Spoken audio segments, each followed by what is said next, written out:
Some initial part we'll study from the notes. Later, the derivation we'll do together. Just basic introduction should be from these notes. It deals with various forms of energy and their interconversion.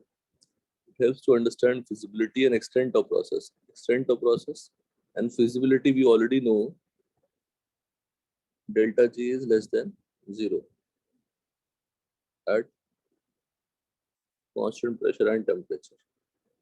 If it is less than 0, then it is feasible. However, there are certain limitations of thermodynamics. It is applicable at a macroscopic level or on bulk matter only, not on individual particles. तो सिर्फ particles के लिए पढ़ते हैं, as a whole body के लिए पढ़ते हैं.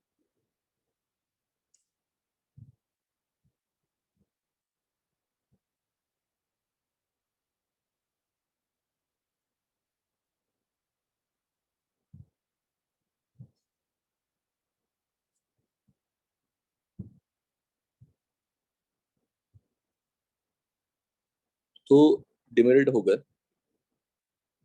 इंडिविजुअल पार्टिकल के ऊपर नहीं पढ़ते. और सेकंड डिमेरिट क्या है? It doesn't provide any information related to time taken on the rate of process. कितना टाइम लगेगा for a reaction to be completed? What is the rate? That is not given by thermodynamics. That is given in what? Chemical kinetics. Basic terms and definition. अब आपने already physics का thermo पढ़ लिया है ना? हाँ sir. तो आपको फंडामेंटल तो पहले से ही आते हैं. सिर्फ केमिस्ट्री के क्या केमिस्ट्री में उसको कैसे अप्लाई करें वो जानना है. अदरवाइज पूरी थर्मोडायनामिक्स आपने पढ़ी हुई है, आइसोथर्मल प्रोसेस, एडियाबैटिक प्रोसेस. तो अगर भूल गए हैं तो just go through it along with me. System, the part of universe under observation for studying energy exchange. So मैंने एक डस्टर भी ले लिया. तो डस्टर हमारा सिस्टम हो गया. डस्टर को हम हीट सप्लाई कर रहे हैं, हीट रिलीज करा रहे हैं. System can be anything. जिसे हम ऑब्जर्व कर रहे हैं वो सिस्टम हो गया. सराउंडिंग, उस सिस्टम को छोड़ दिया जाए तो remaining part of universe is surrounding. What is universe? System plus surrounding. तो तीन टेक्निकल टर्म हो गए, सिस्टम, सराउंडिंग और universe. Boundary and wall, thing that separates system and surrounding. अब ये टाइप समझने की कोशिश करिए बाउंड्री और वॉल में. अब मैं इस चैप्टर को मैं थोड़ा स्ट्रेस दूंगा यहाँ पे कि आपके टेक्स्ट बुक में भी है, 12th में चैप्टर में है ये. तो जो डेफिनेशंस होंगे टेक्स्ट बुक के वो याद करनी पड़ेगी आपको. ये तो बस समझने के लिए सारे पॉइंट्स हम डिस्कस कर रहे हैं. टाइप्स ऑफ वॉल, जो सेपरेटर है सिस्टम और सराउंडिंग का, वो कैसे कैसे हो सकते हैं? Real and imaginary. जैसे मान लीजिए आप अपने रूम में बैठे हैं, एक दीवार आपने इमेजिन कर लिया जो बीचों बीच से कट कर रहा है, बट वो इमेजिनरी वॉल है. You can move cross the wall. Cross कर सकते हैं आप, मूव कर सकते हैं, मतलब मास मूव कर सकता है. तो डेल्टा एम क्या हो जाएगा? Non zero in imaginary. But अगर रियल वॉल है तो आप क्रॉस नहीं कर सकते. डेल्टा एम क्या हो जाएगी? 0. सेकेंड टाइप है डायाथर्मिक. सेकेंड टाइप क्या है? Diathermic and adiabatic. डायाथर्मिक मतलब कंडक्टिंग होता है. एडियाबैटिक का मतलब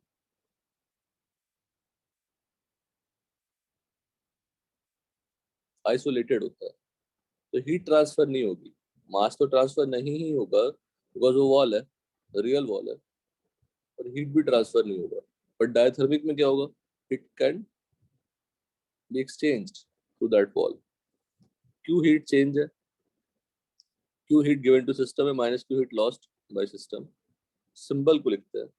और क्यू सराउंडिंग इक्वल टू क्या लिखा है? Minus Q system.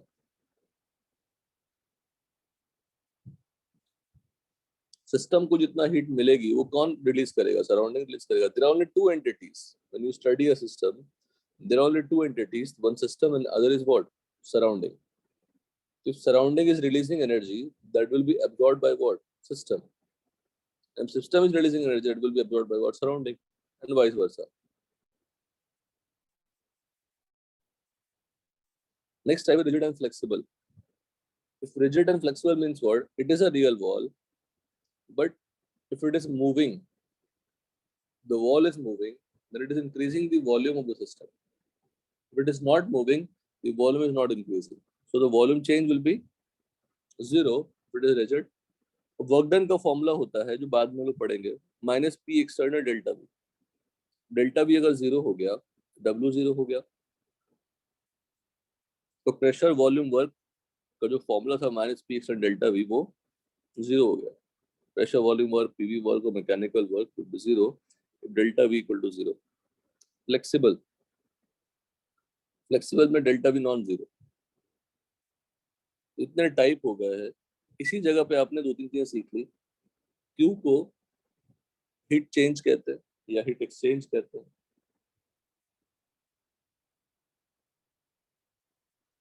Work done का formula minus P delta we हो गया.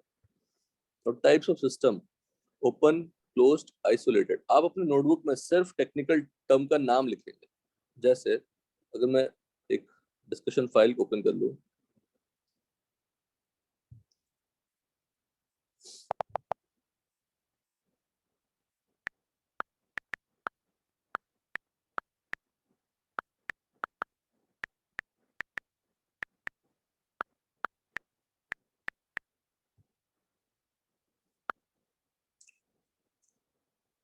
हमने क्या क्या टेक्निकल टर्म पढ़ा? System surrounding. हाँ, एक मिनट, इसको माइक्रोस्कोपिक पे स्टडी करते हैं, नॉट माइक्रोस्कोपिक. फिर सिस्टम, सराउंडिंग, यूनिवर्स पढ़ा. फिर वॉल पढ़ा. वॉल में क्या क्या पढ़ा? Real, imaginary, rigid, flexible, diathermic, adiabatic. तो फिजिक्स में चूंकि ऑलरेडी पढ़ा हुआ. इमेजिनरी वॉल बताइए ना. क्या बेटा? Imaginary wall. इमेजिन मतलब अपने सामने एक दीवार महसूस कर लो, तो उस दीवार को क्रॉस कर पाओगे ना. ओके. डायथर्मिक, एडियाबैटिक हो गया. नेक्स्ट है आपका types of system. Types of system में क्या आएगा? ओपन, क्लोज्ड और आइसोलेटेड. तो फिजिक्स में पढ़ने का प्लस पॉइंट है कि आपको कुछ तो पता है. वैसे मैं पढ़ाऊंगा बिल्कुल फंडामेंटल लेवल पे ही, लेकिन कुछ तो पता है. तो यू नॉट फील कि हाँ बहुत टफ पढ़ रहा है. और physics is much tougher. Physics will be having much tougher problem than chemistry. But chemistry has lot of information. सिर्फ थर्मोडायनामिक्स यहाँ नहीं है, थर्मोकेमिस्ट्री भी है. आपने सिर्फ फर्स्ट लॉ पढ़ा होगा, यहाँ पे सेकंड लॉ, थर्ड लॉ सब है. Open system. ओपन का मतलब what kind of wall is there?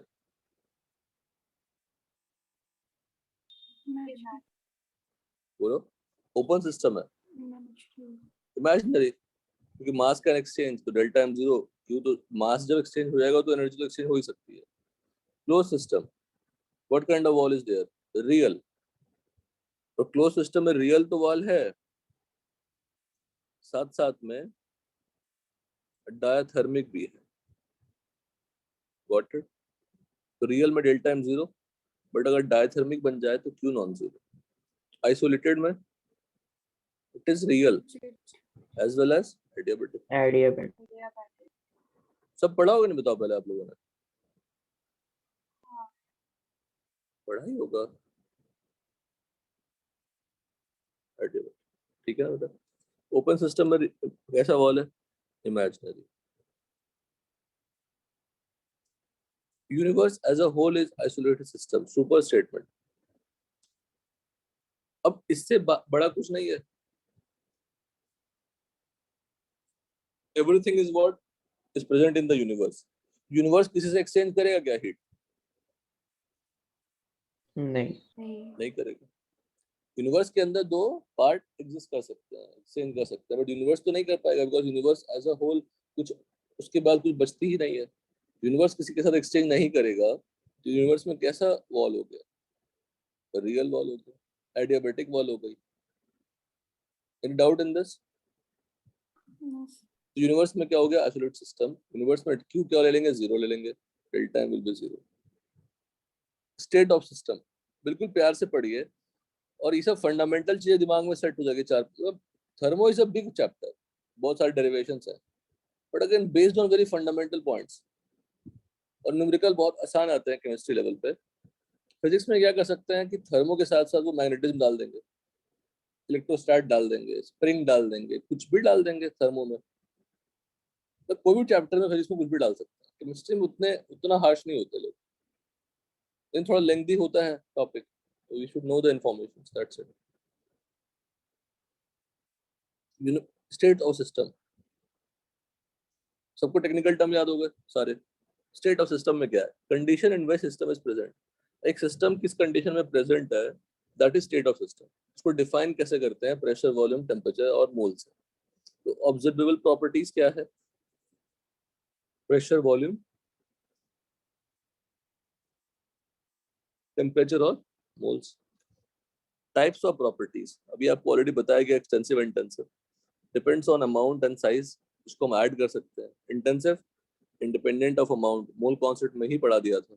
Non additive in nature. Exception में क्या लिखा है? के intensive but can be added. If amount is fixed, extensive becomes what? Intensive. मैं इस सेंटेंस की थोड़ा एक बार ख्याल रख लेता हूँ।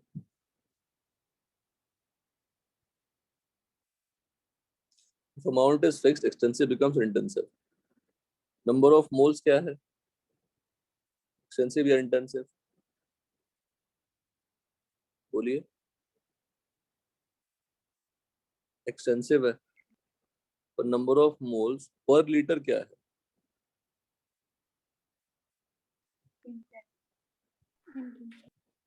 क्यों? क्योंकि पर लीटर में नंबर ऑफ मोल्स कांस्टेंट रहेंगे। We are talking about molarity. If you make a solution, if you take any random volume, the number of moles will be changing. But if you take a fixed volume of 1 liter, the moles will be always fixed. So molarity is a concentration term. All concentration terms are intensive. दूसरा point, molarity का formula, number of moles upon volume. ये भी extensive, volume भी extensive, but molarity intensive. दो extensive property का ratio क्या होता है?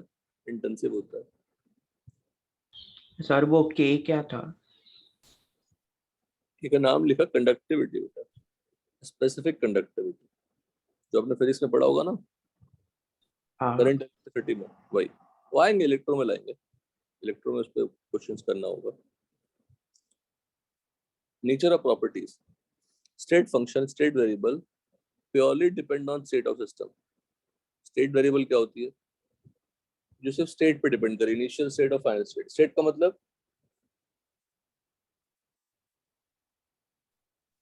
जिसमें जो पैरामीटर्स थे, स्टेट वेरिएबल्स थे, क्या रहेंगे? फिक्स रहेंगे। अगर एक स्टेट से दूसरे स्टेट जा रहे हैं तो पैरामीटर्स चेंज होंगे। Pressure, volume, temperature, moles can be changed. वो पैरामीटर जो सिर्फ इनिशियल और फाइनल पे डिपेंड करे, पाथ पे डिपेंड ना करे, कैसे पहुंचे हम लोग, वही क्या हो जाएगा? State function. But path function जो पाथ पे डिपेंड करे, पाथ पे डिपेंड करने वाले दो सबसे बेसिक टर्म है, वर्क डन और हीट चेंज, साथ साथ में हीट कैपेसिटी।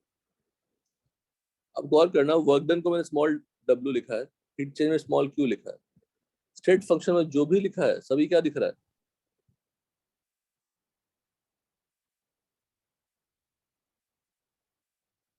कैपिटल लेटर लिखा है। तो all capital letter functions are what? बोलो। State function. हीट कैपेसिटी को भी कैपिटल में लिखते हैं, ये एक्सेप्शन हो गया समझने के लिए, अंडरस्टैंडिंग के लिए।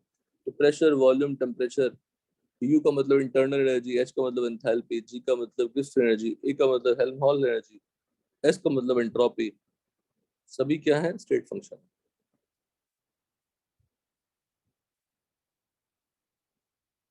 पाथ फंक्शन में तीन है, तीन ही हमेशा दिमाग में रखना है, वर्क डन, हीट चेंज और हीट कैपेसिटी। अब आप यहां से लिखेंगे नोटबुक में। पहले तो टेक्निकल टर्म लिख लेते हैं, क्या क्या हमने डिस्कस करी। क्या कर लिया डिस्कशन? बोलो। टाइप सिस्टम कर लिया, फिर स्टेट, वेरिएबल्स कर लिया, फिर प्रॉपर्टीज कर लिया, फिर state function and path function कर लिया। सबकी डेफिनेशन क्लियर है अपने लैंग्वेज में?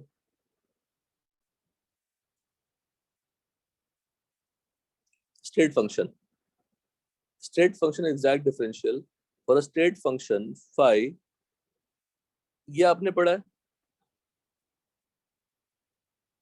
हाँ। क्या मतलब होता है इसका? Integration of area. हाँ, आवाज नहीं है वाशा, तुम्हारी आवाज बहुत डाउन हो गई है। क्या बोलते हैं इसको?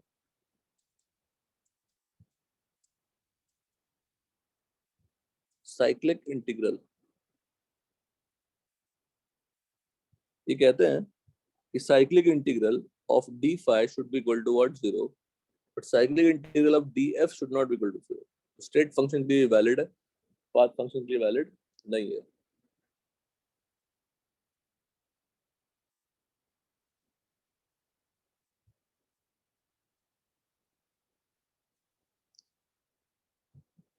डिस्प्लेसमेंट, जैसे मान लीजिए आप थाने में रहते हैं या मुलुंड में रहते हैं, दादर से लौट दादर गए, फिर दादर से मुलुंड, फिर से अपने घर आ गए, what would be the displacement? 0. But what would the state distance? Not zero.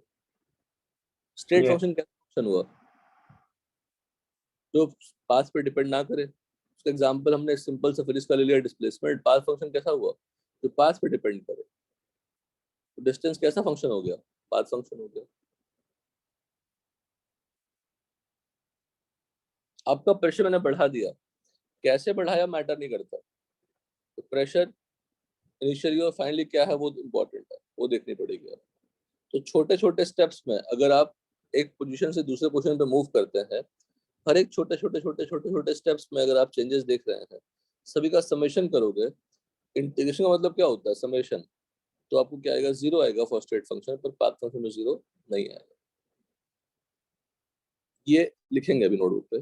For state function phi, जो दो वेरिएबल वेरिएबल पे डिपेंड कर रहा है, एक्स और वाई, एक्स और वाई वेरिएबल है। D phi, change in phi should be del phi upon del x keeping y constant, ये पार्शियल डेरिवेटिव है, into dx plus del phi by del y keeping x constant into dy, change in y। दो equation है, एक ये equation, second ये d by dy del phi upon del x। पहले del phi upon del x लिया, y constant लिया, differentiate किया phi को, फिर जो डिफरेंशिएशन मिला उसको डिफरेंशिएट किया y के रिस्पेक्ट में। डू द अपोजिट, पहले phi को डिफरेंशिएट करिए y के रिस्पेक्ट में, कीप एन x कांस्टेंट, और फिर डिफरेंशिएट करिए y के रिस्पेक्ट में, तो दोनों क्या होंगे? सेम होंगे। तो ये दो प्रॉपर्टी हो गई जो स्टेट फंक्शन पे हम लोग को लगानी है। ये लिखिए।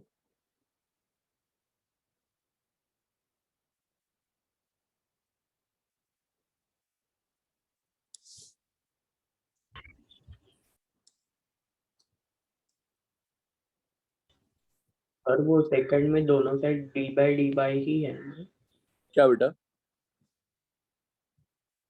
दोनों साइड में d/dy ऐसा ही है। गलती, क्या करना था बेटा? यहाँ पे x होगा ना, x लिख दीजिए। सिंपल से है, दो वेरिएबल है, समझ गए ना? दो वेरिएबल है, five will depend on two variables, तो differentiate one, differentiate five with respect to one variable, keeping the other variable constant. The obtained differentiation again we differentiated by what? With respect to the other variable.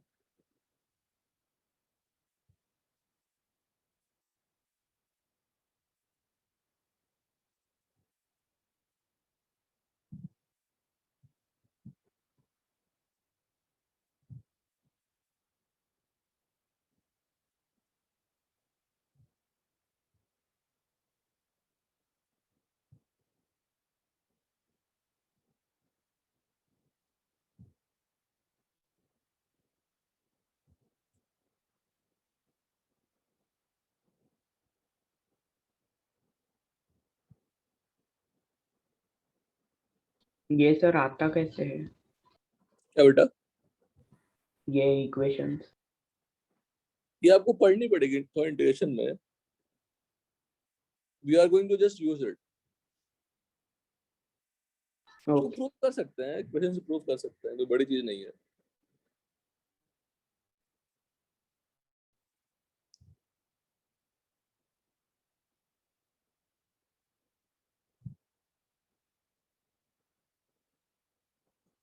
Next है thermodynamic equilibrium. अब ये equilibrium के time पे हम लोग discuss कर चुके होंगे कि what is thermodynamic equilibrium. All properties जो हमें ऑब्जर्व करनी है is are not changing with time. अगर बोलता हूँ केमिकल इक्विलिब्रियम तो क्या चेंज नहीं करेगा? कॉन्सेंट्रेशन और पार्शियल प्रेशर. अगर मैं कहता हूँ थर्मल इक्विलिब्रियम तो क्या चेंज नहीं करेगा? टेम्परेचर. मैकेनिकल इक्विलिब्रियम क्या चेंज नहीं करेगा? Pressure. Mechanical, thermal and chemical हो गए. अब अच्छा, साइन कन्वेंशन फिजिक्स में क्या था? थर्मोडायनेमिक्स की work problem. Done by gas positive था, और मतलब work done by system positive, work done on system negative. और क्या था? तो एक ही था, कुछ और भी था? और हीट गिवन पॉजिटिव, मतलब हाँ हीट सप्लाइड टू सिस्टम इस पॉजिटिव. पॉजिटिव. ठीक है. यहाँ पे कुछ और है, थोड़ा सा चेंजेस है, अदरवाइज सॉल्विंग देखोगे तो बिल्कुल दोनों का सेम है. समझेंगे इसको अच्छे से. Anything on the system is what? Anything on the system is what? Positive. W हमारे फिजिक्स में W क्या था? बाय सिस्टम या on system? By system. By system. By system. यहाँ पे क्या है? On system. System. On system. यहाँ पे W work done on system है. वहाँ पे बाय सिस्टम तो एक्सपेंशन था, यहाँ पे वर्क डन ऑन सिस्टम तो कंप्रेशन है. तो माइनस W को क्या लिखेंगे? Work done by system. तो जो आपकी फिजिक्स में W हुआ करता था वही केमिस्ट्री में क्या है? Minus two. बस. Q बिल्कुल सेम है. Q क्या था बताइए वहाँ पे? Heat given to system heat given to. And that is taken as positive. तो यहाँ पे भी anything on the system is positive. बड़ा प्यारा कन्वेंशन है. तो Q is heat given to the system minus Q heat released by system. Heat released or lost by system. Q and W are different forms of energy. Both are energy only. Internal energy. Internal energy का definition क्या पढ़ा था फिर इसमें आपने? अगर याद है तो कोई बात नहीं, अगर भूल गए तो क्योंकि बहुत पहले कब पढ़ा था आपने? कितने दिन पहले? मई या जून में. हाँ, तो दिन काफी हो गए. जून जुलाई. तो पढ़िए मई. फिर. हाँ, मई के आसपास.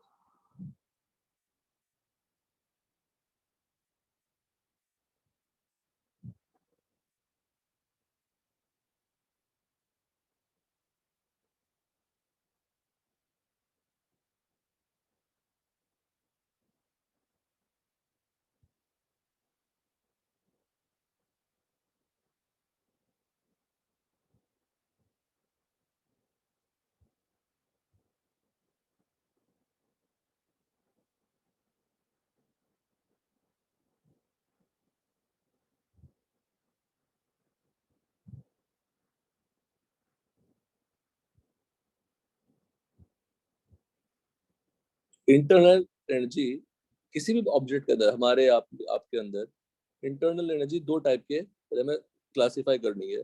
Measurable energy and non measurable energy. जो एनर्जी नॉन मेजरेबल है उसे तो हम स्टडी नहीं कर पाएंगे, लेकिन जो मेजरेबल है उसको हम लोग स्टडी करना है. Exact value of U can not be found. Why? Due to presence of non measurable energy. मैं सिंपल से एग्जांपल एक देता हूँ. एक दुबला पतला इंसान अगर एक हट्टे हट्टे इंसान को हरा दे मारपीट में, हमने दो इंसान को देखा आमने सामने से, बोला मारपीट स्टार्ट करो. फिर दुबला पतले इंसान ने हट्टे कट्टे इंसान को हरा दिया, तो हमने क्या मेजर नहीं कर पाया दुबले पतले इंसान का?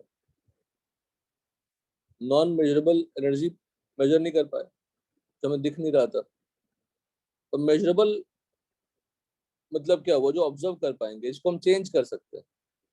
जैसे किसी को कमजोरी है थोड़ी, तो you can give some glucose, energy drink दे देंगे, थोड़ी ताकत आ जाएगी। The energy which can be changed due to some factors that is measurable, जो हमें पता ही नहीं है, आध्यात्मिक शक्ति, स्पिरिचुअल पावर, इसमें भी हो सकती है। जो नॉन मेजरेबल एनर्जी है, we don't have to work, and because of that non measurable energy we can not calculate exactly internal energy. तो हम कभी भी यू की वैल्यू नहीं निकाल पाते। वो निकालते क्या है? डेल्टा यू, चेंज निकालते हैं by putting some changes on that particular system. जो मेजरेबल एनर्जी है वो तीन तरह के हैं जो हमें समझना है, kinetic plus potential plus bond energy. Change निकालेंगे तो delta K, delta P, delta B. What is bond energy? Bond बनने में, केमिकल बॉन्ड बनने में जो एनर्जी रिलीज होती है, जैसे O2 में डबल बॉन्ड है तो डबल बॉन्ड बनने में जो एनर्जी रिलीज होगी वही बॉन्ड एनर्जी हो गई। डेल्टा यू चेंज निकाल लिया। फॉर सेम सिस्टम, अगर एक सिस्टम एक स्टेट से दूसरे स्टेट चला गया, स्टेट का मतलब एक पर्टिकुलर पैरामीटर्स था उसके पास, शिफ्ट हो गई किसी और पोजीशन पे, तो पैरामीटर बदल गए पर सिस्टम वही रहा। और सिस्टम वही रहेगा तो बॉन्ड एनर्जी चेंज होगी क्या? 1 mole of O2 will be taken from Kurla to Dadar। मतलब कहने के लिए एक स्टेट से दूसरे स्टेट ले गए पर 1 mole O2 ही है अभी भी, उसका बॉन्ड एनर्जी चेंज नहीं लेते हैं जनरली। तो फॉर सेम सिस्टम क्या ले लेंगे? Delta B 0। For an ideal gas potential energy equal to क्या है? 0, बिकॉज इंटरमॉलिक्यूलर फोर्स नहीं होते अकॉर्डिंग टू कौन सी theory? KTG। ATG, kinetic theory of gas. तो डेल्टा यू क्या बन गया फाइनली? डेल्टा के। अब KTG के अकॉर्डिंग ये भी हम जानते हैं, according to KTG, kinetic energy is directly proportional to absolute temperature in Kelvin. So delta Ke proportional to what? Delta T. So delta U also proportional to what? Delta T. If T is constant, to delta T equal to what? 0. And delta T become also 0. तो ideal gas के लिए अगर T constant है, delta U क्या ले लेंगे? 0 ले लेंगे। 0। नेक्स्ट आता है हीट कैपेसिटी। 3 से 4 टर्म है Shreyas, sign convention, internal energy, heat capacity, work done का फॉर्मूला और फर्स्ट लॉ थर्मोडायनेमिक्स। इन सभी बेसिक चीजों से आप पूरा थर्मोडायनेमिक्स जीत सकते हैं, कोई दम नहीं है, कुछ भी नहीं है। Heat capacity, total heat capacity 3 type के होते हैं heat capacity. Total heat capacity, molar heat capacity, specific heat capacity. Calorimetry में स्पेसिफिक यूज कर लेते हैं, थर्मोडायनेमिक्स में हम लोग हीट कैपेसिटी और मोलर हीट कैपेसिटी यूज कर लेते हैं। बड़ा प्यार से समझाया गया है। हीट रिक्वायर्ड और exchanged to change the temperature of a body by 1 degree Celsius। तो एक बॉडी है, बॉडी का मास हमें नहीं पता बेटा, बॉडी का टेम्परेचर T1 है, उसको हम T2 पे ले जाना है। कितना सप्लाई किया मैंने? Q सप्लाई किया। तो डेल्टा T अचीव करने के लिए उस बॉडी को मुझे कितना देना पड़ा? Q। तो 1 डिग्री अचीव करने के लिए कितना देना पड़ेगा? Delta T। क्लियर है? हाँ सर। Any doubt? अब इससे आसान क्या पढ़ाऊंगा, है ना? तो 1 डिग्री को अचीव करने के लिए हमें Q upon delta T heat supply करनी पड़ेगी। अब अगर ये बॉडी की साइज बदल दूं श्रेयस, अगर मैं बॉडी की साइज बड़ा कर दूं, जो हीट सप्लाई होगा वो बदलेगा या सेम ही रहेगा? To reach that same temperature, T2 reach करना है T1 से, तो Q की वैल्यू बदलेगी क्या? बोलो फटाक से, it's a very simple question.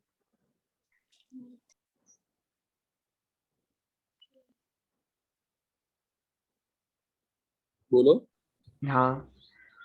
बदलेगा ना, एक बड़ा बॉडी है एक छोटा बॉडी है, दोनों को मुझे T1 से T2 ले जाना है, तो हीट ज्यादा सप्लाई करनी पड़ेगी ना बड़ी बॉडी को। हाँ। तो ये जो टोटल हीट कैपेसिटी है, कैसा प्रॉपर्टी है? एक्सटेंसिव या intensive? Extensive। Extensive. Because the size of body will change supplied heat will be also change. Similarly T से टी प्लस डी टी है, तो डी टी चेंज हुआ टेम्परेचर, तो D T change करने के लिए कितना हीट सप्लाई किया, डी क्यू। तो वन चेंज करने के लिए D Q upon D T. यही क्यू अपॉन डी टी क्या है, टोटल हीट कैपेसिटी। तो सी T equal to Q upon delta T लिखा, C T equal to D Q upon D T लिखा। खास बात देखो इस नोट्स का क्या है, इस डिस्कशन का, C T equal to Q upon delta T definition है। Ct is the value of Q when delta T is what? 1. उस डेफिनेशन को यूज करके हमने क्या लिखा, रिजल्ट लिखा Q equal to Ct delta T। जैसे मैं आपसे पूछूंगा, अगर इस डेफिनेशन में डेल्टा T में 0 कर दूं तो T कांस्टेंट हो गया, तो कांस्टेंट टेम्परेचर पर Ct की वैल्यू क्या हो जाएगी, इंफिनिटी। लेकिन अगर मैं इस इक्वेशन को, मैं ये इक्वेशन भूल गया, मान लो मुझे नहीं पता, भूल गया, मुझे ये इक्वेशन पता है, अगर डेल्टा T 0 है तो Q क्या हो जाएगा, 0। क्योंकि ऐसा नहीं है। हाँ बात समझ में आई? हाँ sir. That's why that is the important of the definition and formula. तो डेफिनेशन याद रखनी है, उससे फिर डिराइव करनी जो चाहिए आपको, Ct equal to D Q upon D T, ये लिखा। अब इसी से अब क्या लिखोगे, integration D Q equal to integration Ct D T. अब ये इक्वेशन कब यूज करोगे आप, when Ct is function of temperature dependent on temperature, तो इंटीग्रेट करनी पड़ेगी आपको। अगर डिपेंडेंट नहीं है तो Ct बाहर ले लेंगे, तो dt का इंटीग्रेशन क्या हो जाएगा, Q। बस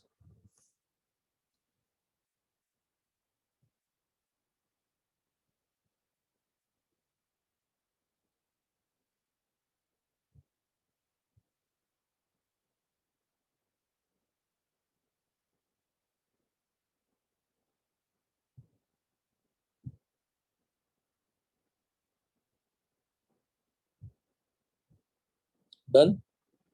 any doubt? Heat capacity No clear sir. हुआ? देखिए नेक्स्ट, मोलर हीट कैपेसिटी। अब कुछ नहीं है, हीट कैपेसिटी पर mole is what molar heat capacity. Molar volume क्या होती है, वॉल्यूम पर मोल। मोलर मास क्या होता है, मास पर मोल। मोलर हीट कैपेसिटी क्या हो गई, Heat capacity per mole. तो हीट कैपेसिटी को अगर मैं मोल्स, नंबर ऑफ मोल से डिवाइड कर दूं तो मुझे क्या मिल जाएगा, मोलर हीट कैपेसिटी। बोलिए। हाँ सर।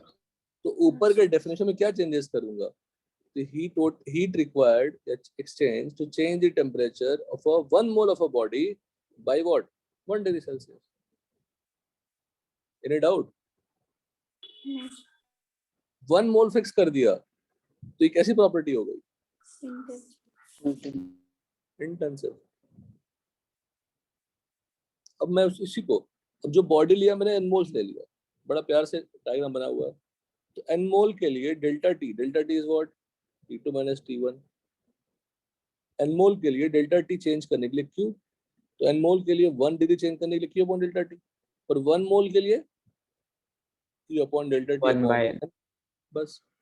तो मोलर हीट कैपेसिटी क्या हो गया, Q upon delta T upon n, या सिंपली Ct अपॉन n।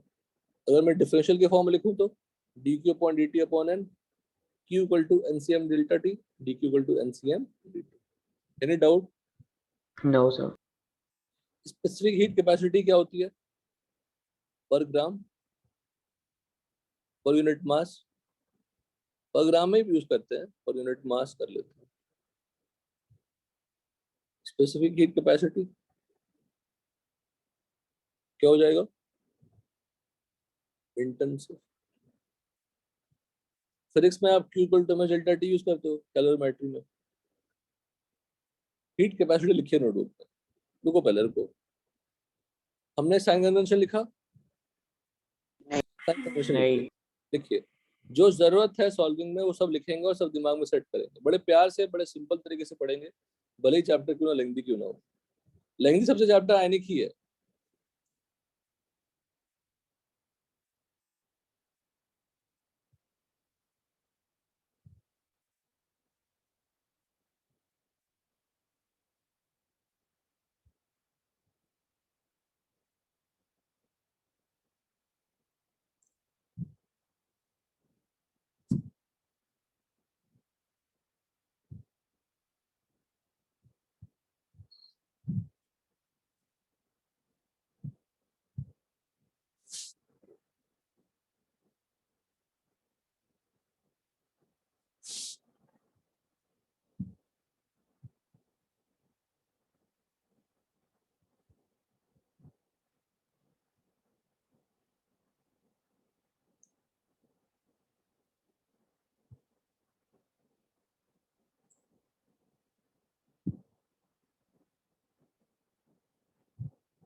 हो गया सर।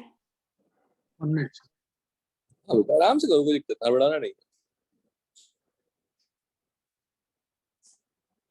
बिल्कुल।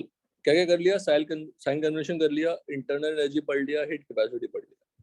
Then will move to work done and first law. बस इतना आना चाहिए। इसकी ये सब चीजें आती है तो हमेशा कर लेंगे, कुछ भी पढ़ लेंगे इसमें से, कोई प्रोसेस पढ़ सकते हैं। अब बोला कि सर ऐसा कैसे हो सकता है, लेकिन है, यही सच्चाई है, बेस वही है।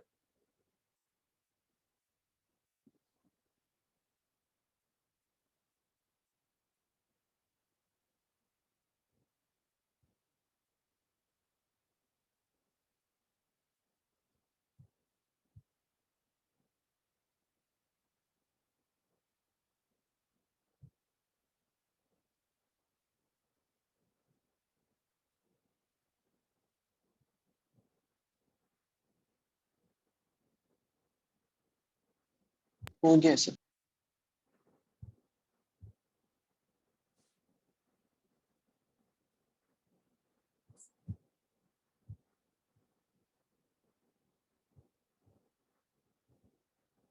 सर इंटरनल एनर्जी का भी लिखना है?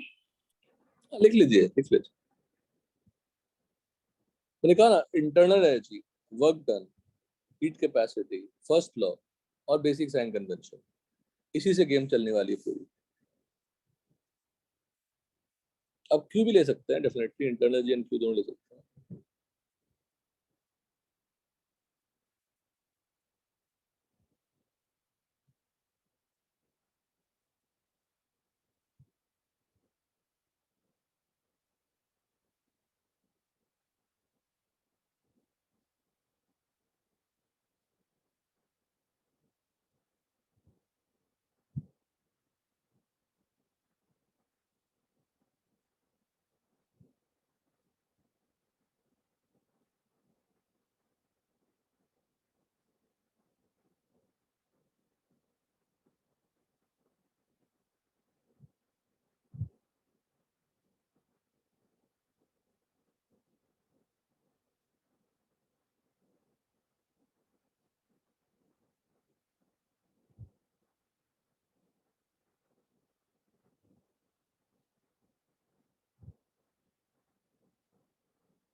डन। 1 minute sir.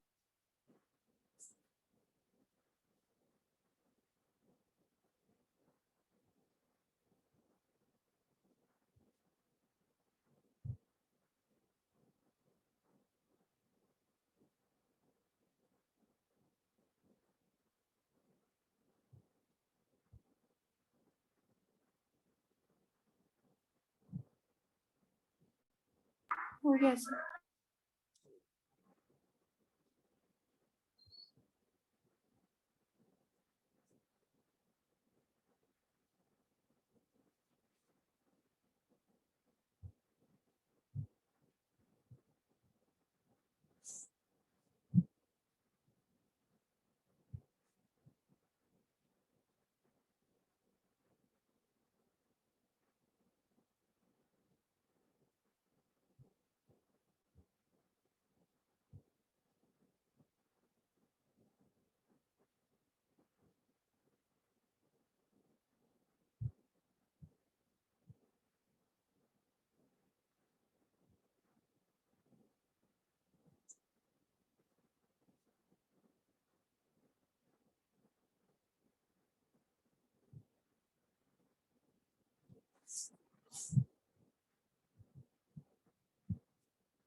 हो गया सर।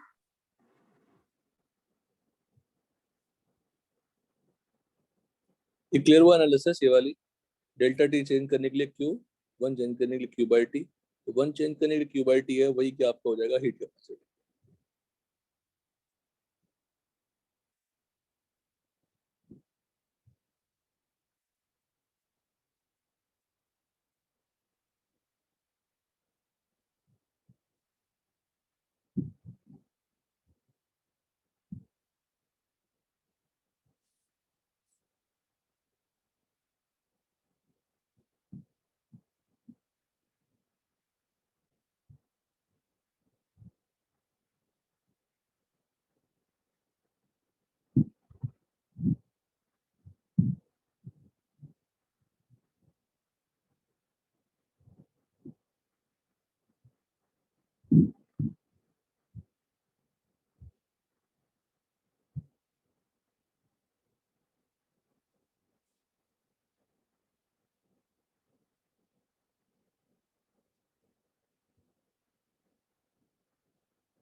हो गया सर।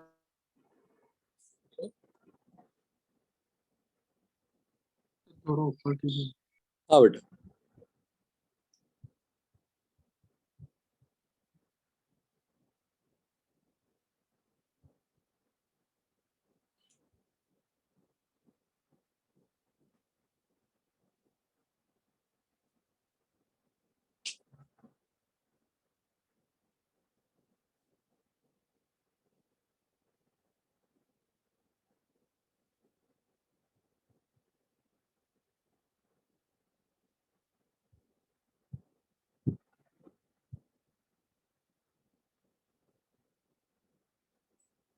मैं आपको एक फ्रेश फाइल भी भेज दूंगा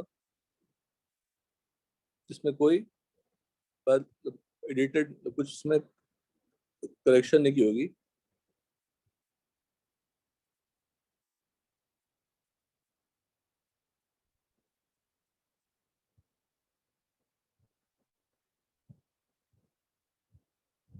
सर कल 9:30 आना है। नहीं, कल नहीं आना बेटा, कल आ भी सकते हैं, ब्यास आया जा सकता है वैसे।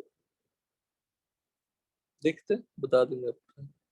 कल कोई क्लास नहीं है ना? और 11:30 को एक फिजिक्स का क्लास है, उसके बाद सीधा शाम में केमिस्ट्री का है और आफ्टरनून में एक इंग्लिश का है।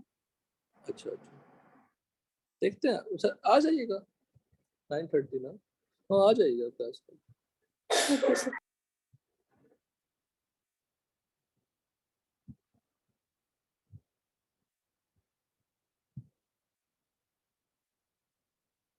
तो heat capacity, molar heat capacity और specific heat capacity relation clear हो गया।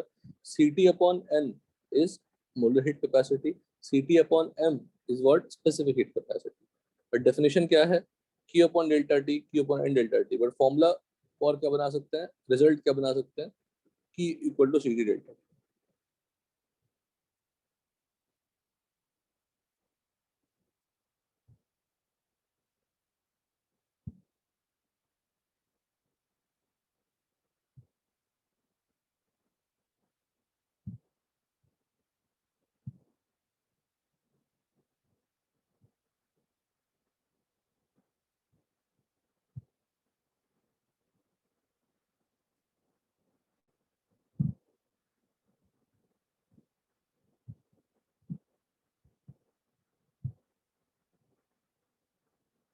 हो गया सर।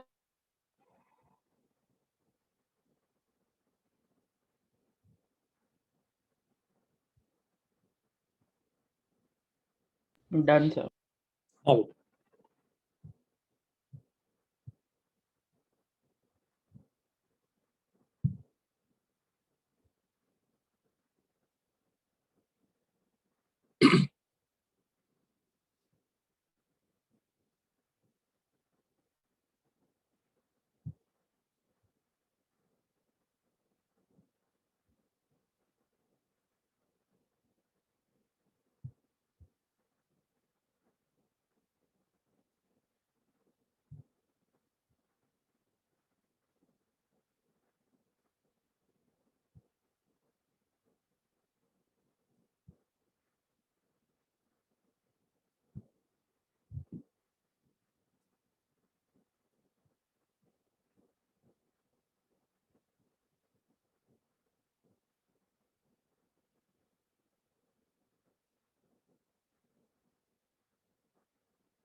सर तीनों ही इंटेंसिव, क्या बेटा? तीनों तीनों भी इंटेंसिव। तीनों का रिजल्ट लिख लो ना, बस चलेगा ना। तीनों हाँ का रिजल्ट ठीक लिख है, लो। डन। हाँ, सब एक जैसे ही है ना, बस एक समझ लिया तो अपने सारे समझ लिए लॉजिकली। तो nature of process reversible and irreversible. आप ऑलरेडी जानते हैं कि रिवर्सिबल प्रोसेस क्या होता है, जो इक्विलिब्रियम मेंटेन करते हैं। इरिवर्सिबल प्रोसेस जो इक्विलिब्रियम मेंटेन नहीं करते। पर थर्मोडायनेमिक्स में कैसे उसको समझते हैं वो देखने की कोशिश करिए। A reversible process is carried out in such a manner that the difference between the driving force and opposing force is infinite small. Infinite similarly small बोलते हैं इसको. Very small change takes place at a time. Expansion of gas और compression of gas वो भी ले सकते हैं. इसमें expansion लिखा है. There is a finite difference between driving and opposing force, resulting in significant changes at a time. यहाँ पे एक डायग्राम बना के रखा है, देखिए. इस डायग्राम में क्या लिखा, पिस्टन लिया है. फिर से इसको डिस्कशन के फॉर्म में समझते हैं. हमने एक गैस को इनक्लोज किया है, एक गैस को इनक्लोज किया है और उसके ऊपर हमने सैंड डाल दिया, हीप ऑफ सैंड डाल दिया, लंप ऑफ सैंड डाल दिया वहां पे. तो सैंड प्रेशर लगा रहा है, गैस प्रेशर लगा रहा है, जिससे वो पिस्टन इक्विलिब्रियम में आ गया. एट सम टाइम छोड़ दिया उसको. हम क्या कर रहे हैं, एक एक सैंड पार्टिकल निकाल रहे हैं, एक सैंड पार्टिकल निकाल दिया. What will happen to the pressure of sand on the gas? Decrease और इंक्रीज? डिक्रीज. पर हमें पता चलेगा क्या कुछ खास? नहीं. है ना? Any doubt in this? तो डिफरेंस क्या हुआ? मान लो इनिशियल प्रेशर P था, बाद में प्रेशर क्या हो गया होगा? P minus P. और अप्रोक्सीमेटली ये भी प्रेशर क्या है? P. तो in this situation both the pressures are almost similar. थोड़ा तो चेंजेस है ही, ऑलमोस्ट सिमिलर है. बट अगर मैं सिचुएशन ऐसा लूं, एक साथ पूरा ही निकाल दिया, तो प्रेशर में बहुत ज्यादा ड्रॉप आ जाएगा, है ना? प्रेशर में बहुत ज्यादा ड्रॉप आ जाएगा. उसको हमने बोल दिया इरिवर्सिबल. अच्छा रुकिए, फिर से मैं चाहता हूँ एक सैंड पार्टिकल निकाला, फिर से हम चाहते हैं सैंड पार्टिकल डाल देना. एफर्ट बहुत ज्यादा लगेगी क्या? एक ही सैंड पार्टिकल तो निकाला था, एक सैंड पार्टिकल डाल देंगे. बट अगर इसमें मैं पूरा सैंड को निकाल दिया, फिर से सेम प्रेशर जनरेट करूंगा, तो फिर उठा के डालना पड़ेगा फिर से उतना सैंड. तो effort is not negligible, but in this first case effort is what? Negligible. Her moment पे लेफ्ट हैंड साइड में जो सिस्टम है गैस की, वो इक्विलिब्रियम में रहेगी ऑलमोस्ट. ऐसे एक एक सैंड पार्टिकल निकाल रहे हैं और पूरा जब निकाल देंगे, जो सिचुएशन आएगी उसको अचीव करना है. तो कितना टाइम लगेगा बोलिए? ऐसे जब मैं पूरा सैंड को निकाल दूं, उस सिचुएशन को रीच करने के लिए, हेलो, हाँ सर. उस सिचुएशन को रीच करने हमें बहुत टाइम लगेगा. बहुत टाइम का मतलब क्या बोलेंगे मैथमेटिकली? इनफाइनाइट टाइम लगेगा. कितने स्टेप्स लगेंगे वैसे? ऐसे कितने बार क्लिक करनी पड़ेगी? Infinite time. क्लियर है? हाँ सर. तो इनफाइनाइट टाइम लगेंगे, इनफाइनाइट स्टेप्स लगेंगे.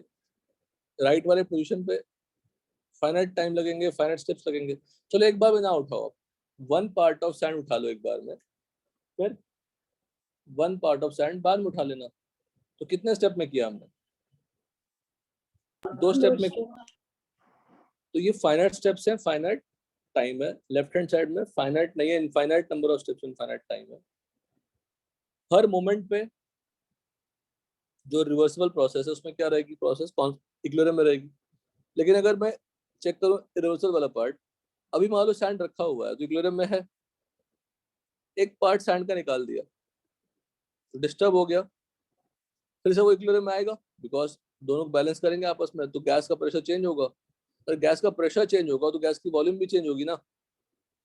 Pressure is inversely proportional to volume. If you remove some part of sand, the pressure on the gas drops, hence volume will what? Increase. फिर से equilibrium में आएगा, फिर उठाओगे, फिर से इक्विलिब्रियम में आएगा. तो अगर मान लो मैंने एक ही स्टेप में उठा लिया, तो कितने इक्विलिब्रियम स्टेप होंगे? डेफिनेटली एटमॉस्फेरिक प्रेशर भी लग रहा है, एटमॉस्फेरिक प्रेशर भी लग रहा है. तो इनिशियली पीआई क्या होगी? पी ऑफ गैस क्या होगी initially? P ATM plus P sand. P sand या सिंपली सैंड का मास, P ATM plus mass of sand into G upon cross sectional area A। तो अगर मैं सारा सैंड निकाल दूं, एटमॉस्फेरिक प्रेशर तो लगेगा ना, तो गैस एटमॉस्फेरिक प्रेशर के बराबर हो जाएगा प्रेशर उसका। तो अगर मैं एक ही स्टेप में करूं, सारा उठा लिया सैंड, तो कितने इक्विलिब्रियम पॉइंट्स मिलेंगे राइट हैंड साइड में? एक ही मिलेंगे। Any doubt?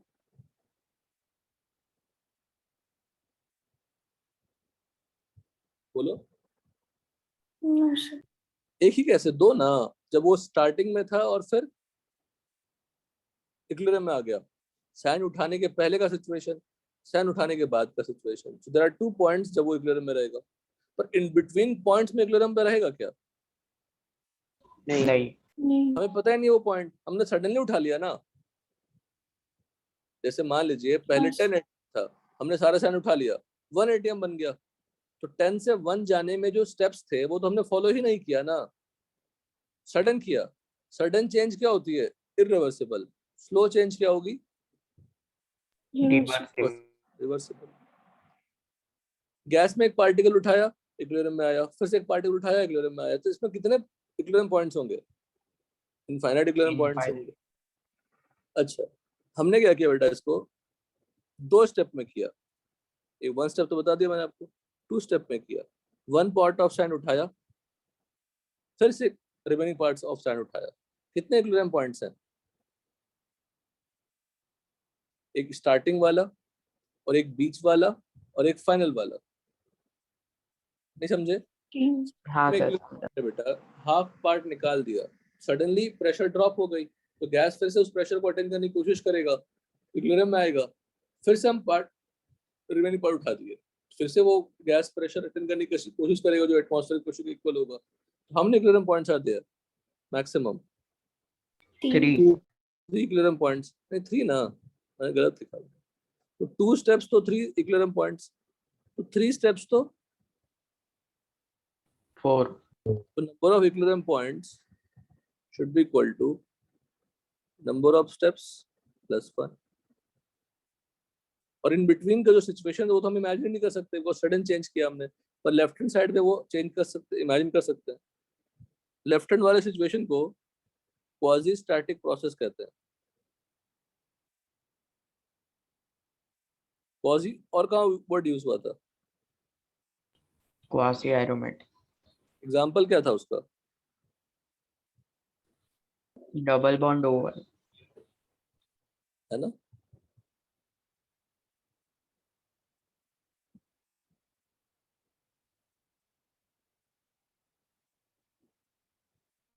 तो अब फटाफट रिकॉल कर लेते हैं। Reversible process has infinite number of steps, infinite time taken. All these steps or has almost at equilibrium all the time. But irreversible में number of steps is finite, time is finite. In between जो situation है वो imagine ही नहीं कर सकते हम। किसका graph बना सकते हैं? पूरा प्रोसेस में अगर मैं पैरामीटर को स्टडी करूं, प्रेशर, वॉल्यूम, टेम्परेचर को, और 2 पैरामीटर को चूज करके y और x एक्सिस पे ग्राफ प्लॉट करूं, इसका ग्राफ बना सकता हूं। रिवर्सिबल। क्यों? रिवर्सिबल में मुझे हर एक पॉइंट पता है ना?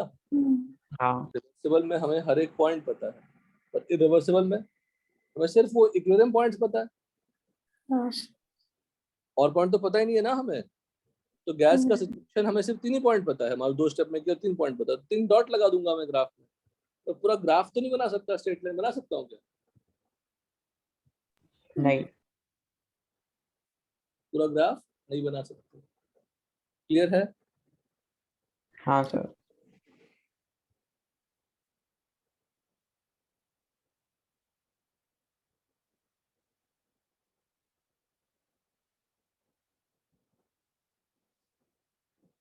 ग्राफ जब भी दिया रहेगा तो जनरली वो ग्राफ रिवर्सिबल का ही दिया रहेगा। और फिजिक्स में सिर्फ आपने रिवर्सिबल प्रोसेस पढ़ी है, इरिवर्सिबल प्रोसेस पढ़ी ही नहीं है। लेकिन हम फिर भी इरिवर्सिबल प्रोसेस का ग्राफ बनाएंगे to obtain the expression for work done. बनाएंगे, होता नहीं है ग्राफ, जबरदस्ती का बनाएंगे to show the work done. आपने पढ़ा होगा फिजिक्स में एरिया अंडर पीवी कर्व क्या होती है, वर्क डन। Work done. यहाँ भी एरिया अंडर पीवी कर्व क्या होगा, वर्क डन। पहले हम वर्क डन, देखो रिवर्सल प्रोसेस हम ग्राफ बना सकते हैं, तो ग्राफ से हम एरिया अंडर पीवी कर्व निकाल सकते हैं। रिवर्सल प्रोसेस में हम लोग वर्क डन निकाल सकते हैं, ग्राफ नहीं बना सकते। तो by using the expression of work done will plot the graph. उल्टा, ग्राफ तो बना ही नहीं सकते, 3 ही पॉइंट बना सकते हैं। स्टिल अगर मैं ग्राफ बनाने की कोशिश करूंगा, will use the expression for work done to obtain the graph of reversal process. और उसमें हर एक पॉइंट एग्जिस्ट नहीं करेगा, सिर्फ 3 पॉइंट एग्जिस्ट करेगा जो इक्विलिब्रियम वाला पॉइंट होगा। But we just want to show the area under PV curve is representing what, work done. सीखेंगे इसको हम लोग। ये सैंड पार्टिकल वाला एग्जांपल बड़ा इंपॉर्टेंट है। दोनों पॉइंट पढ़िए, सभी पॉइंट्स पढ़िए।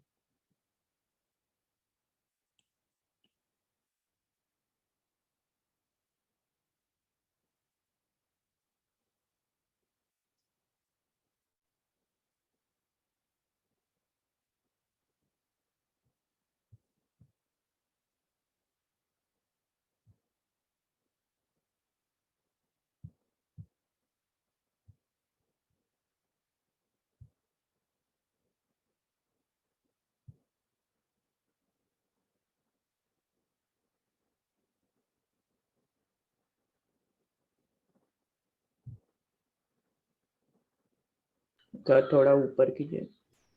हाँ बेटा, पढ़ लो, बस पढ़ लो, पॉइंट पे वर्ड समझ लो।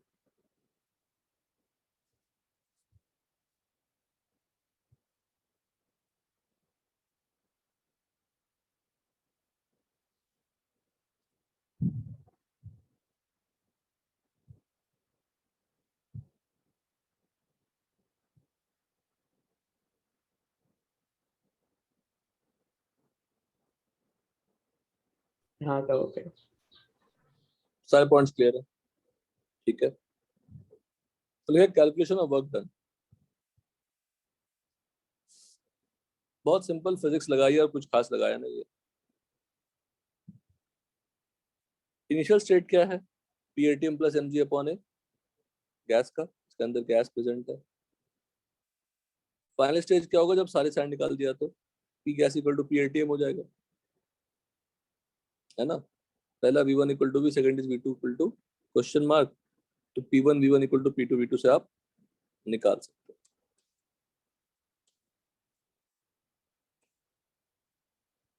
अगर t कांस्टेंट रखा तो, नहीं तो फिर पीवी को डेनार्टिस लगा निकालनी पड़ेगी और टी चेंज कर रहा है तो।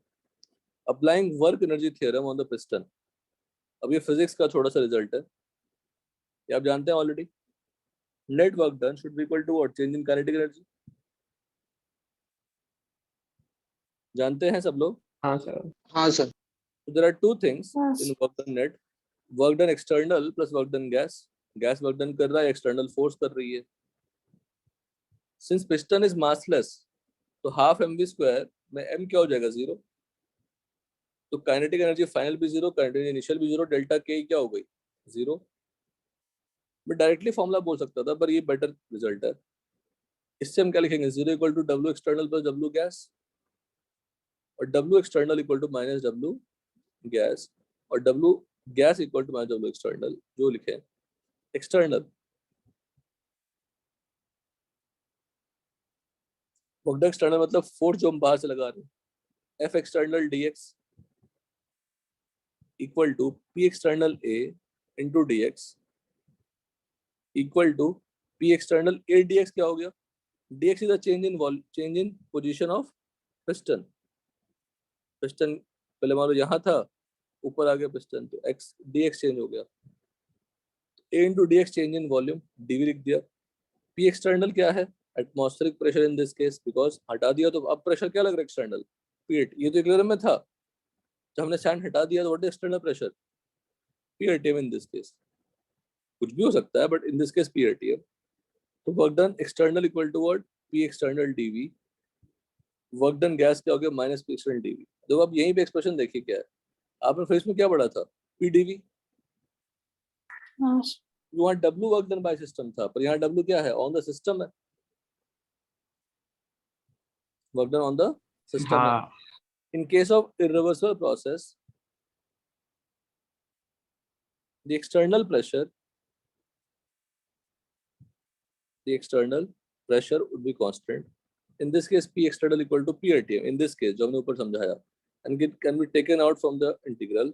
तो W gas equal to क्या हो गया? minus P external delta V.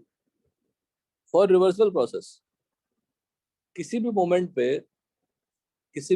पे वो इक्विलिब्रियम में रहने वाला है। किसी भी मोमेंट पे प्रेशर ऑफ गैस क्या लिखोगे? ड्रॉप इन प्रेशर dP और increase in pressure by dP। तो P एक्सटर्नल क्या लिख देंगे? P gas plus minus dP।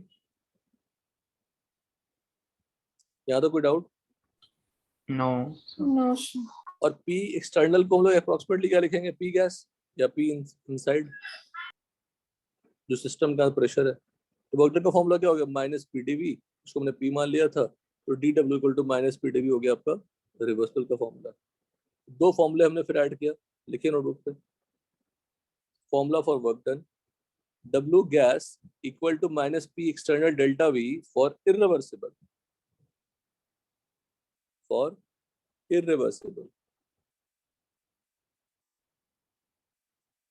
और ये फॉर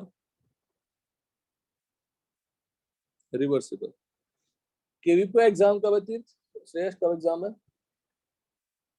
7 नवंबर। 7 नंबर। 7 नवंबर, ठीक है।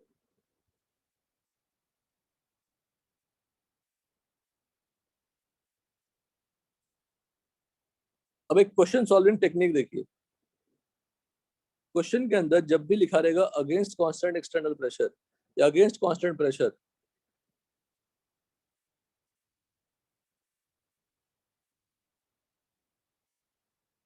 यही मैक्सिमम लिखा रहता है। तो हम एक्सपेक्ट क्या करते हैं?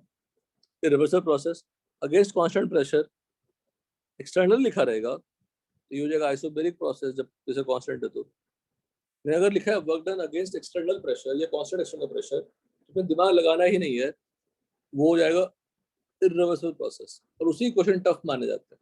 क्वेश्चन ये लैंग्वेज पढ़ लिया, वर्क डन का फॉर्मूला ये लगा दिया, कोई दम नहीं है। तो दो फॉर्मूले हमने ऐड कर लिए अपने नोटबुक में वर्क डन के फॉर्मूले। सर ये ऑन द सिस्टम वाला है ना? हाँ, W ऑन द सिस्टम बेटा, W on the system. Next है फर्स्ट लॉ ऑफ थर्मोडायनेमिक्स।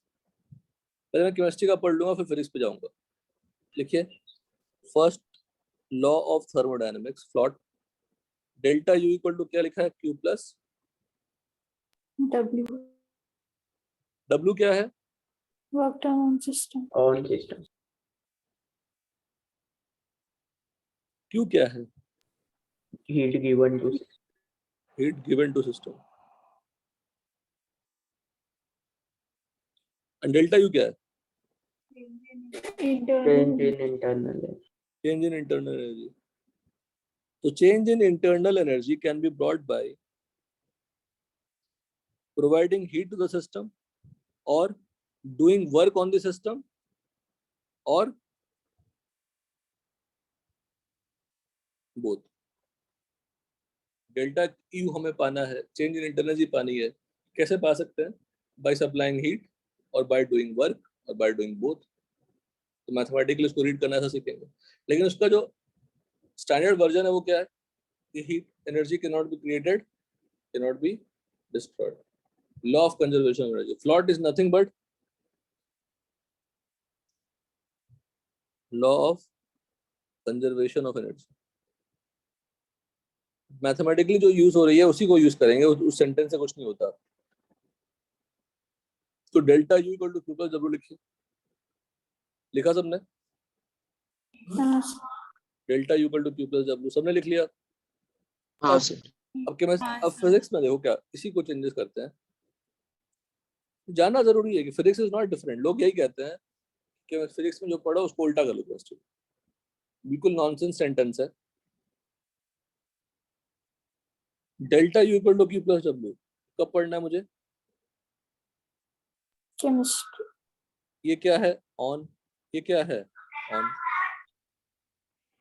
इसी को मॉडिफाई करते हैं, डेल्टा यू प्लस लिख सकते हैं इसको। हाँ फिजिक्स में क्यू क्या होती है, ऑन, डेल्टा यू तो डेल्टा यू होती है, माइनस डब्ल्यू फिजिक्स में क्या होती है, ऑन गैस। और केमिस्ट्री में माइनस डब्ल्यू क्या होती है, बाय गैस। ये बाई है। अगर मैं इस बाई को डब्ल्यू से रिप्लेस कर दूं तो फिजिक्स में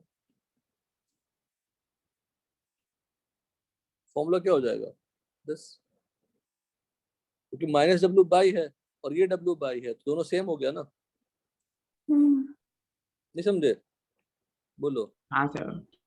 तो जो केमिस्ट्री का फॉर्मूला है, जो फिजिक्स का फॉर्मूला है, दोनों नया, दोनों डिफरेंट है ही नहीं, लोग डिफरेंट अननेसेसरी कहते हैं। केमिस्ट्री का माइनस डब्ल्यू, फिजिक्स का क्या है, डब्ल्यू, तो दोनों फॉर्मूला सेम ही हो गया ना, हाँ बस, तो दोनों सेम ही चीज हो गई।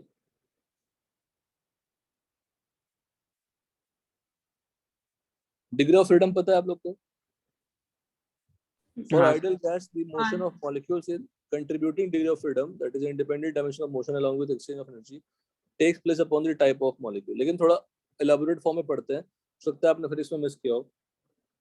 Total degree of freedom 3n बताया गया है, बताया गया है क्या 3n, नहीं। तो नया पढ़ रहे हैं हम लोग। Including vibrational degree of freedom, physics में ट्रांसलेशनल और रोटेशनल पे ही फोकस करते हैं, वाइब्रेशनल फोकस नहीं करते, केमिस्ट्री में भी फोकस नहीं करते, बट अगर जानते हैं तो ये थोड़ी स्टैंडर्ड चीजें सीख रहे हैं हम लोग। What is 3n, total degree of freedom, n क्या atomicity of molecule, what is the atomicity of He, 1, एक मॉलिक्यूल में एक ही एटम है तो मोनोटॉमिक बोल देते हैं। ट्रांसलेशनल कितने होते हैं, 3, रोटेशनल कितने होते हैं, 0, तो वाइब्रेशनल क्या होगा, तो फॉर्मूला वाइब्रेशनल के लिए 3n माइनस 3 प्लस 0, और 3n क्या है, टोटल डिग्री ऑफ फ्रीडम। हाँ मतलब इस केस में 3 है। नाउ डायटोमिक और पॉलीएटॉमिक लीनियर, अगर आप फिजिक्स पढ़ोगे तो दोनों का सॉल्विंग सेम आएगा, बट केमिस्ट्री में थोड़ा चेंजेस कर सकते हैं, टफ बना सकते हैं। इफ आई टेक वाइब्रेशनल तो ब्रैकेट में लिखा है only considered at high temperature, जब तक वो हाई टेम्परेचर मेंशन ना करें तो वाइब्रेशन आप इंक्लूड करो ही नहीं। डायटोमिक, डायटोमिक मैन क्या होगा, 2, तो 3n क्या होगा, 6, यहाँ पे 3n माइनस 3 प्लस 2, 3n क्या है, 6 minus 5, that is what, 1। Polyatomic linear, CO2 का एग्जांपल, CO2 का एग्जांपल, CO2 में n की वैल्यू 3, 3n कितना हो जाएगा, 9, 3n minus 3 plus 2 equal to 9 minus 5, that is what, 4। C3O2 फटाक से निकालिए मन में,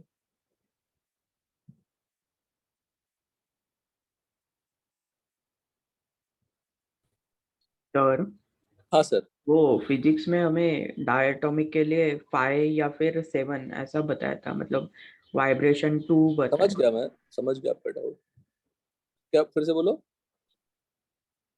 बता रहा हूँ, मैं बता लो रहा हूँ टेम्परेचर पर श्रेयस 5 बता, और श्रेयस हाई बता रहा हूँ, टेम्परेचर पर 7। हाँ हाँ बेटा बता रहा हूँ, वो पॉइंट बता रहा हूँ। C3O2 का निकालिए पहले, हो वाइब्रेशनल गया एक ही होता है, पर सॉल्यूशन में क्या लिख रहे हैं, 7 लिख रहे हैं ना, 6 होना चाहिए ना हमारे टेबल के अकॉर्डिंग, हाँ पर होता 7 है। उसको बताता हूँ रीजन क्या है, because vibrational is counted twice. Main position पे 2 डायरेक्शन में वो वाइब्रेट कर सकते हैं, तो अगर मेन पोजीशन ले लिया तो ऑसिलेट करेंगे मेन पोजीशन पे, तो 2 डायरेक्शन में वो एनर्जी डिस्ट्रीब्यूट कर सकते हैं। So that's why each vibrational degree of freedom is considered what, twice। तभी वो 3 प्लस टू क्या हो जाता है, +2 हो जाता है। वो आपको सिर्फ रिजल्ट बताया गया है, यहाँ पे डिस्कशन बताई जा रही है, समझाया जा रहा है। पॉलीएटॉमिक नॉन लीनियर, 3 तो होगा, रोटेशनल 3 हो जाएगी, और 3n माइनस 6 हो जाएगा। पॉलीएटॉमिक नॉन लीनियर एग्जांपल आप जो ले लो उसके अकॉर्डिंग। मैं आपको बोलूंगा एसिटिलीन का मुझे बताओ सब कुछ। ट्रांसलेशनल, रोटेशनल और वाइब्रेशनल अगर पूछा तो।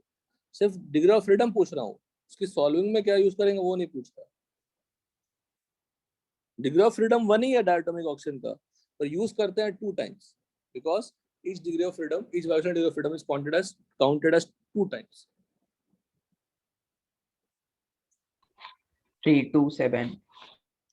तो ये तो 3 होगा, ये 2 होगा। 2 क्यों होगा बताओ?